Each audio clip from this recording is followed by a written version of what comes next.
Bienvenidos amigos a su podcast Conversemos. Y como en cada entrega, yo soy Sergio Solís y en este espacio del Multimedio Educativo y Cultural del Ministerio de Educación EduMás nos toca entrevistar a un invitado sumamente especial. Hoy nos acompaña un educador, un líder y un promotor de la educación dominicana.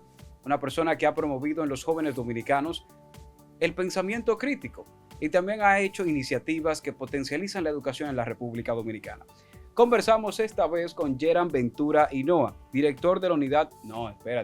Él es director del PLER. Para las personas que no saben lo que es el PLER, vamos a darle un poco de contexto. El PLER es el Programa de Liderazgo Educativo del Ministerio de Educación. Así que vamos de inmediato con la entrevista. Bienvenido, Yeran. Hola Sergio, gracias por tenerme aquí en Conversemos. La verdad que para mí es un placer compartir este espacio contigo.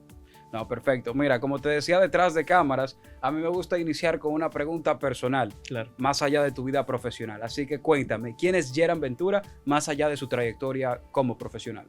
Muy bien, yo suelo decir que es muy difícil, la verdad, uno describirse de manera particular, personal. Correcto. Uno siempre habla de los aspiracionales y demás, pero en términos muy precisos yo me describo como una persona que quiere ser un buen padre, primero, para mi bebé de 2 años, un buen esposo, un buen ciudadano para la República Dominicana.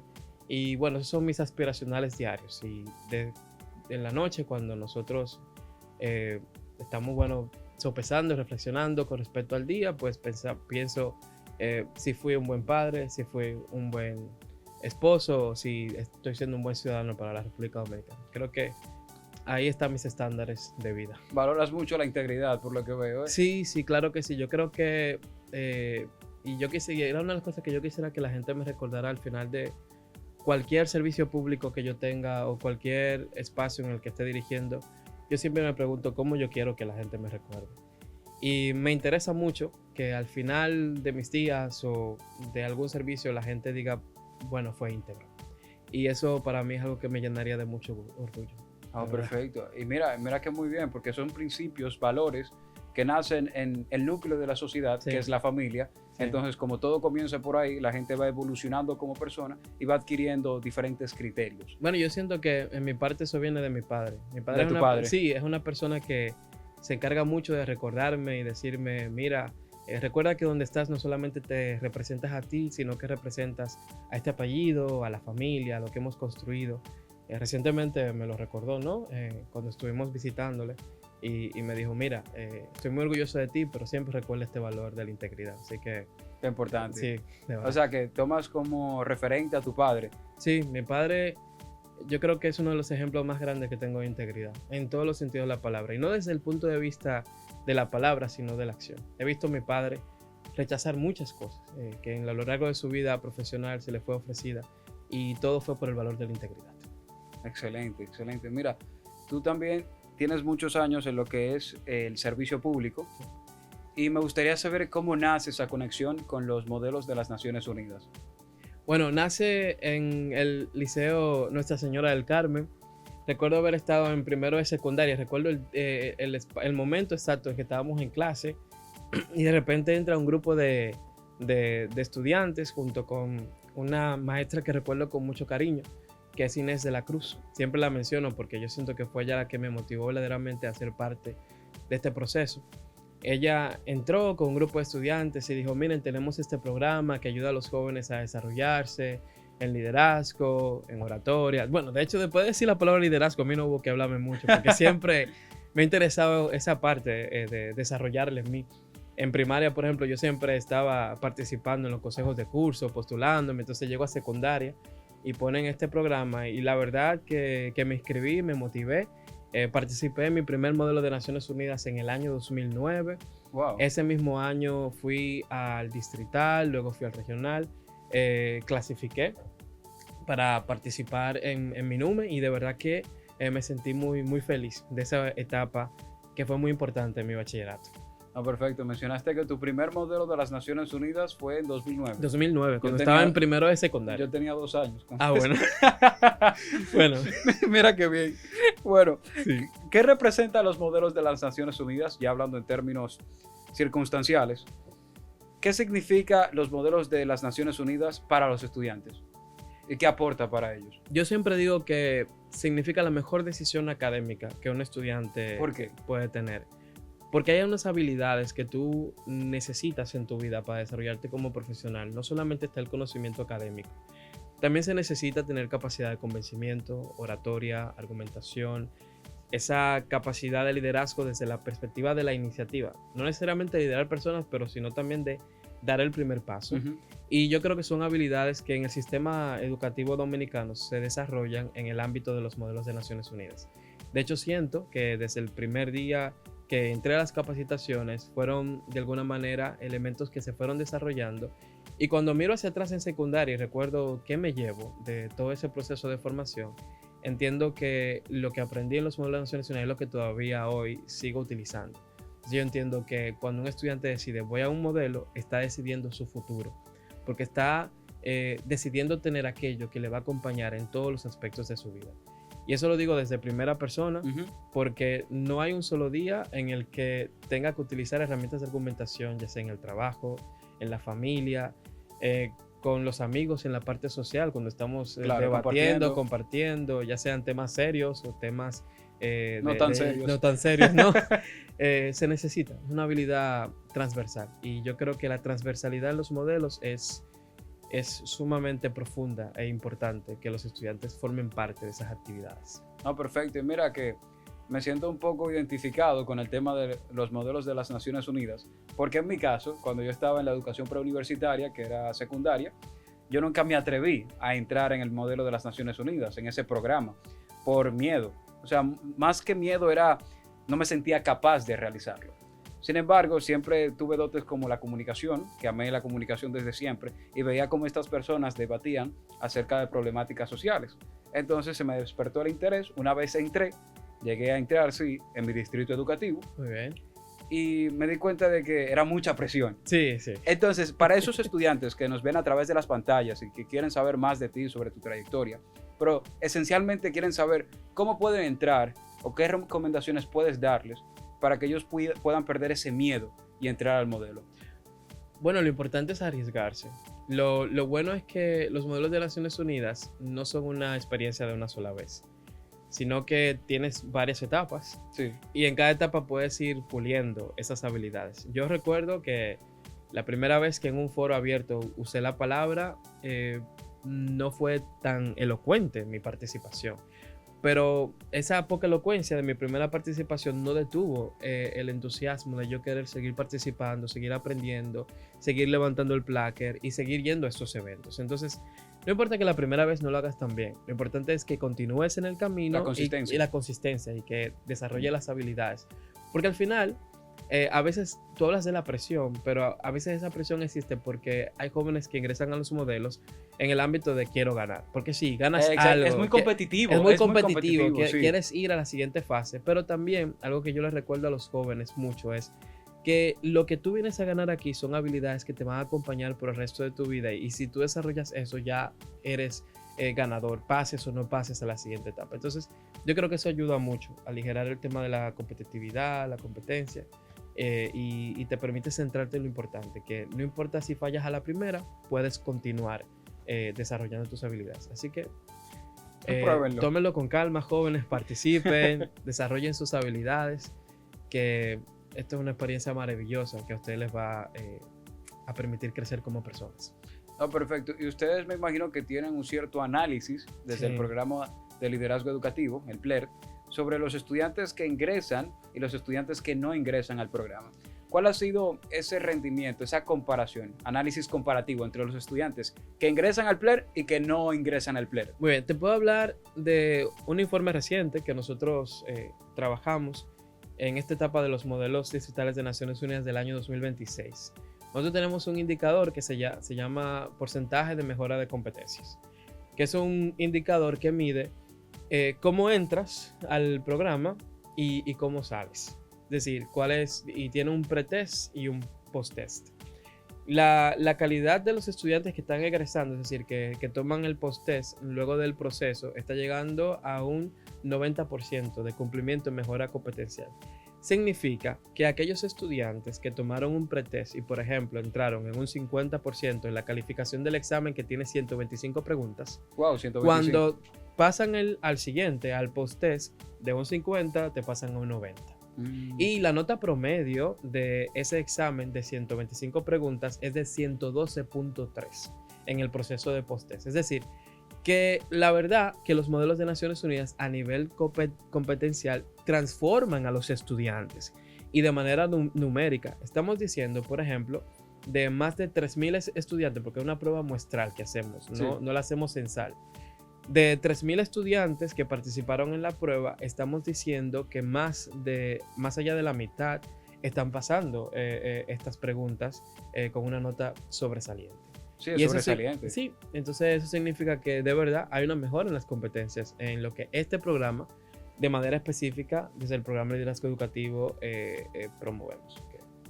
Sí, a propósito de que tú lideras este programa tan importante que ha ayudado a muchísimos jóvenes a desarrollarse en habilidades, que incluso hace poco dentro del Ministerio de Educación se aprobó lo que son las competencias dentro del sistema educativo dominicano, como por ejemplo la competencia comunicativa, la tecnológica, Sí. la de pensamiento lógico matemático, y que son muy importantes porque más allá de ser un profesional que a pesar de tener mucho conocimiento técnico y no tiene estabilidad de comunicar lo que piensa, se ve muchas veces frenado ante los retos que enfrenta la vida, porque la vida son retos. Entonces, hablando de retos y hablando sobre tu posición, me gustaría saber, hoy cómo lideras este programa tan importante que es el PLER, ¿cuál ha sido el mayor reto que has enfrentado para llevarlo a nivel nacional? Bueno, dentro de los aspectos de gestión, siempre es un reto el trabajar todo este escenario de que los programas se implementen de manera específica y estandarizada en todo el territorio nacional. Y eso implica una ardua labor que no funciona de manera estandarizada en todos los territorios. Quizá las necesidades en Santo Domingo no son iguales a las necesidades en Montecristi. Correcto. De estructura, de formación, de acompañamiento.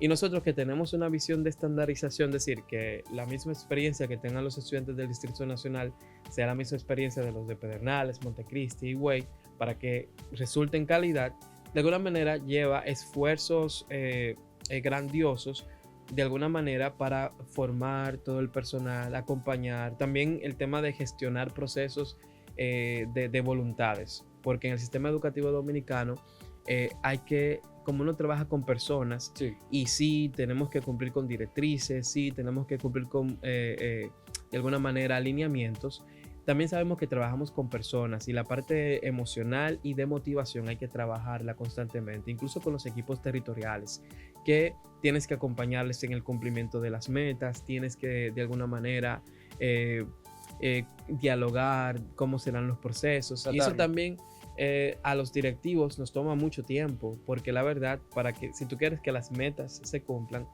tienes que saber cuáles son las necesidades del equipo para que eso sea posible. Entonces, esa es la ardua labor detrás de ese gran reto, de una implementación nacional de los procesos. Y es básicamente todo ese andamiaje que uno tiene que movilizar para que las cosas funcionen con la calidad que uno desea que los estudiantes reciban los programas. Claro. Y mira, que tengo aquí una pregunta que me resultó bastante interesante. Me estaba hablando sobre cómo ha impactado el manual académico y de procedimiento parlamentario en la calidad del programa. Bastante. Y de por hecho, favor, dame contexto. Sí. Y dale contexto a la gente para que entienda qué es esto. Bueno, a nuestra llegada en el programa no existía un elemento estandarizado que estableciera cuáles son los procesos de cómo opera el programa por territorio.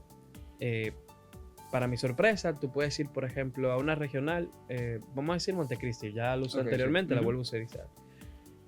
Tienen la política de que estudiantes de cuarto, quinto y sexto son los únicos que pueden participar en el programa. Pero luego te vas a la regional 01 y tienen la política que estudiantes de sexto no pueden participar porque es su año terminal y solamente es para estudiantes de segundo, tercero y cuarto. Entonces, como verás, hay una discrepancia en la política en el territorio, en el mismo programa. Sí. Entonces lo que hicimos es sentarnos con un equipo técnico que nos acompañó en ese proceso, también con el grupo de voluntarios que nos apoya desde el programa, e hicimos un manual que ahora se llama Manual Académico y Normativo. Le quitamos el elemento parlamentario porque hay más programas, ahora es normativo. Y establecimos la estructura de cómo el programa de manera estandarizada debe funcionar en cada territorio. Y eso ha sido una maravilla porque eso ha permitido se ha podido adaptar. Sí, y que, por ejemplo, todos los territorios partan desde una base y a partir de ahí pues establecen de alguna manera los hitos programáticos que tienen que cumplir. Entonces ya no caminamos de manera dispar, sino que hablamos un mismo lenguaje en el programa. Tú puedes decir, por ejemplo, un estudiante puede movilizarse de Santo Domingo a Montecristi y va a encontrar la misma política, la misma calidad, el mismo acompañamiento. Sin esa discrepancia. Sin esa discrepancia, y eso ayuda mucho en el programa. De hecho, nosotros dimos un salto cuantitativo de un año al otro. Es decir, la participación se disparó de 16,000 participantes en nuestro primer año a 30,000 al año siguiente. ¿Pero por qué?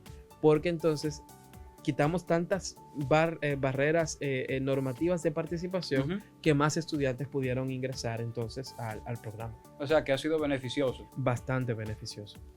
Mira, tú que eres una persona joven, sí, porque eres joven. Sí. Eres joven. Sí. A mí me gustaría saber, porque se dice que los jóvenes son el presente y futuro de la República Dominicana. Entonces, tú como tienes tanta trayectoria dentro del servicio público y tu calidad como docente, porque mencionaste que eres profesor. Sí. Entonces, recuerda que los profesores son educadores de colectividades y tienen una responsabilidad con la sociedad. Así es. Entonces, ¿cuál es el liderazgo que hoy necesita República Dominicana para ti? Un liderazgo que tenga la capacidad de generar diálogos intergeneracionales. Repite eso. Un liderazgo que tenga la capacidad de generar diálogo intergeneracional.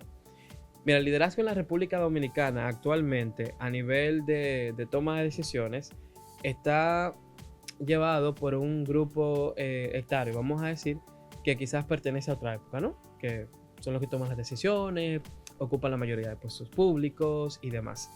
Pero si vas al segmento, por ejemplo, vamos a decir desde elecciones electoral, más del 50% de las personas que toman las decisiones de quienes van a los puestos públicos tienen menos de 35 años, vamos a decir. O sea que son jóvenes. Más son jóvenes.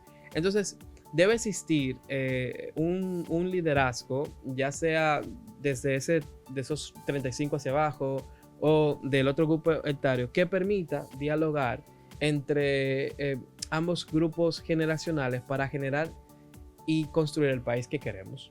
Porque en ocasiones, por ejemplo, desde un grupo generacional de liderazgo, se tiene un pensamiento sobre la juventud que de alguna manera quizás no es el que está pasando realmente, y desde la juventud se tiene una mirada hacia ese grupo. Por ejemplo, tú puedes escuchar en diálogos triviales o en programas radiales formales alguna que otra persona decir la juventud dominicana está perdida. Sí, pero se escucha bastante. Se escucha bastante, pero yo te puedo decir, por ejemplo, que tengo la experiencia de dirigir este programa y que me movilizo por todo el país continuamente. No es la idea que tengo de la República Dominicana. En la República Dominicana hay tantos jóvenes buenos, talentosos, hambrientos de oportunidades y de crecer profesionalmente y de tener una vida digna, que es inagotable, inimaginable. Tiene mucho potencial. Hay mucho potencial en la República Dominicana, pero esos jóvenes a veces no tienen un liderazgo generacional que les hable a ellos y que conecte con sus necesidades. Entonces, yo creo que tenemos que sentarnos a construir visiones sobre qué visión tiene la generación que lidera ahora sobre la que exista, para que entonces se puedan tender puentes y se desarrollen programas que a esta juventud le interesa. Entonces, que no se piense, no, mira, yo no voy a generar esta política porque pienso que la juventud no está en eso. Yo mejor genero esta porque la verdad es la que pienso que es la correcta desde la visión de mi generación. Pero quizás tú no tienes participación en esta política porque no la construiste desde los valores, desde las ideas, desde las aspiraciones que esta nueva generación tiene. Y hay un hambre de participación, hay un hambre de oportunidades.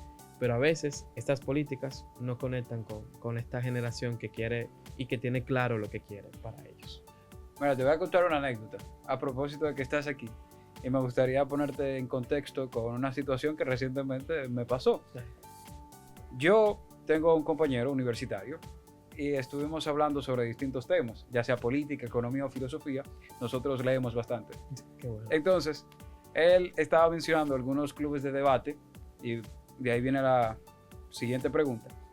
Y él dice, a mí no me gusta debatir por deporte, porque en los programas de liderazgo educativo, en este programa, que es el PLER, y en muchos clubes de debate, se debate por deporte, por competencia, por resolver problemáticas sociales, pero dentro de la caja, no salir afuera a resolver realmente las problemáticas. Entonces, yo en esa situación digo, bueno, tú tienes razón, hasta cierto punto tú tienes razón. A ti no te gusta este tipo de debate porque sientes que no haces cambios significativos. Entonces, ¿cómo los estudiantes pueden pasar de debatir ideas a realizar cambios reales en su entorno? Maravillosa pregunta. Primero, diría que sí hay que debatir por deporte en el sentido de que te ayuda a tener las competencias necesarias para salir al mundo real. Porque la verdad el mundo está construido desde la competitividad. Claro, aspiramos a la cooperación, pero la competitividad es la norma y hay que estar preparados para ese mundo.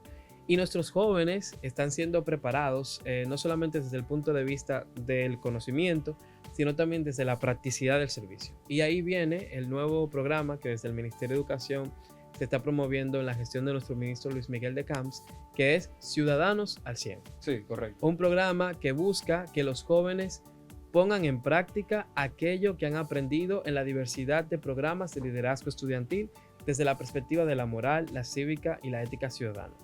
Ciudadanos al 100 no es un programa que tú vas a debatir por deporte o a generar una competencia, sino a poner al servicio de tu comunidad educativa las habilidades de liderazgo que ya tú tienes. Comprendo. Tú tienes jóvenes aquí que están saliendo a las calles a promover la protección del medio ambiente. Tienes jóvenes que están saliendo a llamado de defensa de la democracia, a que cumplamos la ley, a que promovamos los valores y las ideas de nuestros padres de la patria, a que recuperemos la identidad nacional y dominicana como nosotros la hemos construido como país.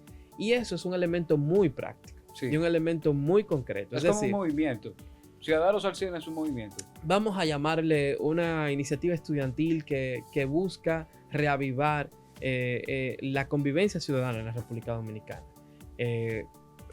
Lo digo así porque eso genera permanencia. A veces los movimientos se ven temporales y esto en el Ministerio de Educación no es una temporalidad.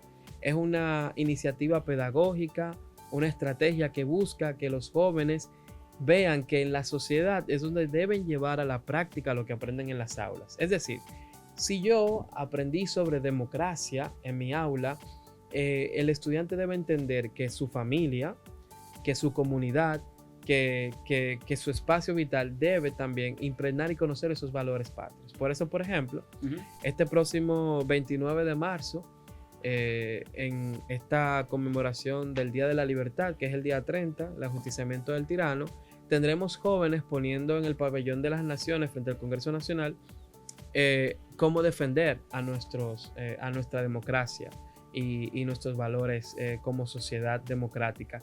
Pero también el 15 de mayo vamos a tener a jóvenes que hicieron una formación en educación vial saliendo a las calles a educar a las personas sobre el cumplimiento de la ley. Entonces, todos estos jóvenes que participaron en modelos de Naciones Unidas, sí, en debate, en hackathon, en nuestros intercambios internacionales, van a Ciudadanos al 100 a poner en práctica lo que aprendieron. Entonces ahí está el impacto. Me ha resultado muy integral y también muy intrigante toda la conversación que hemos tenido durante toda esta experiencia del podcast Conversemos. Y a pesar de que ya el tiempo es corto, sí, falta poco tiempo, me gustaría preguntarte, antes de la pregunta final, antes del cierre, me gustaría preguntarte qué libros recomiendas, ya que eres educador y eres una persona que tiene mucha experiencia. ¿Qué libros recomiendas a las personas que nos ven a través de las pantallas para que empiecen en liderazgo, en conocimiento de política o conocimiento sobre historia incluso? Me voy por la historia, porque, bueno, soy docente de historia y la verdad lo más que leo es textos de historia. Ok, a ver. Y hay un texto que a mí me encanta mucho, que de hecho fue quien en secundaria me inició a cuestionarme todos estos procesos históricos que vivimos en la sociedad y que de alguna manera lo quiero recomendar por si algún joven escucha este podcast. Sí, hasta para mí. Exacto, que quisiera dejar sembrado la duda del pensamiento crítico, porque me encanta retar en este sentido. Entonces yo recomiendo un libro muy bueno de un debate que se dio entre dos historiadores dominicanos, pero quien escribió el libro fue Juan Isidro Jiménez. Es uno de mis historiadores favoritos dominicanos. Se llama El mito de los padres de la patria. No sé si lo has leído. No. Es un libro que yo recomiendo muchísimo. Me fascina porque instaura el debate histórico e instaura el cuestionamiento interno sobre la realidad histórica que hemos conocido. Entonces yo recomiendo a las personas que lean este libro. Un libro muy profundo y que inicia la pregunta: ¿por qué los dominicanos siempre pensamos en tres? Que en ese caso sería más o menos por el tema de la Trinitaria. Tres padres de la patria, Ok. etcétera. Está relacionado, pero es un debate histórico que cuestiona ese número. O sea, ok. Lo cuestiona. Sí, lo cuestiona. Y Juan Isidro Jiménez fue un gran historiador y que ponía el debate: ¿por qué tres padres de la patria? Pero o sea, lo recomiendo más por el pensamiento crítico que genera, que te hace, te saca de tu zona de confort. Fue un libro que te digo que me sacó de mi zona de confort, pero luego me hizo profundizar en la investigación. Y como me gusta mucho promover el pensamiento crítico, Sí. es un libro que siempre menciono. Sí. Perfecto. Y bueno, y a nivel filosófico, yo recomiendo leer mucho a Yuval. Sobre todo a nuestra generación, porque es el filósofo de nuestro siglo, del siglo XXI. Yuval Noah Harari, Homo Deus, es un buen libro para comenzar a leerlo. Entiendo que todos de nuestra generación deberíamos leer a Yuval. Perfecto, hasta yo voy a empezar a leerlo. Sí. Actualmente me estoy leyendo La riqueza de las naciones de Adam Smith, quien fue el primer economista académico. El que hizo la teoría del capitalismo. Exacto, la base filosófica del capitalismo, capital. el Sí. liberalismo económico. Muy bien, muy buen libro. Y bueno, ya para finalizar. Le paso luego a Karl Marx para combinar. Ya leí a Marx bueno. El manifiesto comunista y el capital también. Eso te permite contrastar las ideas, ¿no? Y comparar. Es bueno tener uno su propia opinión. No, y ser crítico. Porque Exacto. antes de juzgar y simplemente seguir la idea popular, Sí. primero analiza, entiende por qué pasa, qué es exactamente, y después crea un juicio. Sí. Pero partiendo del conocimiento previo. Yo creo que los jóvenes deben construir criticidad, dejar de perseguir ideologías y leer y tomar desde su criticidad lo que entienden que es mejor para sí. Sí, definitivamente, de manera objetiva. Sí, objetividad, sí. Ya para finalizar, ahora sí, para finalizar. Si estuvieras delante de 1 millón de jóvenes en este momento y tendrías que darle un mensaje acerca del futuro liderazgo en la República Dominicana, ¿cuál sería? Está difícil, pero yo diría que el futuro liderazgo en la República Dominicana estará marcado y liderado por aquellos que nunca se rindieron y que creyeron en su país. No hay más nada que decir. O sea, excelente. Muchísimas gracias por todo el conocimiento que brindaste en esta entrevista. Gracias. Definitivamente, Yeram, ha sido un placer. Y espero que ustedes hayan disfrutado todo el contenido del podcast Conversemos. Así que yo soy Sergio Solís y nos vemos en la próxima.